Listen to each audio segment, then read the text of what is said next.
ഞാൻ പറഞ്ഞു വരുന്നത് DAയുടെ വിഷയത്തിലാണ്. ഇപ്പോൾ ആദ്യത്തെ വിഷയം നമ്മുടെ PM ശ്രീയിലായിരുന്നു.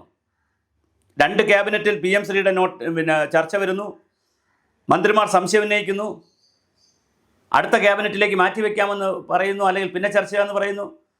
ക്യാബിനറ്റ് അറിയാതെ അത് ഒപ്പുവയ്ക്കപ്പെടുന്നു, കരാറിൽ ഒപ്പുവയ്ക്കപ്പെടുന്നു. നഗ്നമായ റൂൾസ് ഓഫ് ബിസിനസ്സിൻ്റെ ലംഘനമാണ് മന്ത്രിസഭയുടെ. രണ്ടാമത്തെ ലംഘനമാണ് ഇവിടെ DAയെ സംബന്ധിച്ചുള്ളത്. ഒക്ടോബർ 29 ചേർന്ന മന്ത്രിസഭ DA കുടിശ്ശിക കൊടുക്കാൻ തീരുമാനിക്കുന്നു. DA കുടിശ്ശിക തീരുമാനിക്കുമ്പോൾ 2023 ജനുവരി 1 മുതലുള്ളത് ആണ് കൊടുക്കേണ്ടതെന്നും തീരുമാനിക്കുന്നു. എന്നാൽ ഒക്ടോബർ 31 ഈ ഡേറ്റുകൾ വളരെ കൃത്യമാണ്. ഇന്ന് ഇത് മുഖ്യധാര മാധ്യമങ്ങളും റിപ്പോർട്ട് ചെയ്തിട്ടുള്ള കാര്യമാണ്. ഞാൻ സ്വയംഭൂവിൽ നിന്നല്ല ഇതൊന്നും പറയുന്നത്.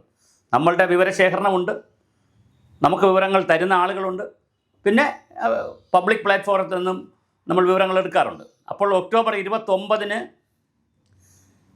മന്ത്രിസഭ കൂടി തീരുമാനിച്ച ഒരു കാര്യം, ഒക്ടോബർ 31 ഫിനാൻസിൻ്റെ അഡീഷണൽ ചീഫ് സെക്രട്ടറി ഉത്തരവിറക്കുമ്പോൾ ഡേറ്റ് വയ്ക്കാതെ ഉത്തരവിറക്കുന്നു.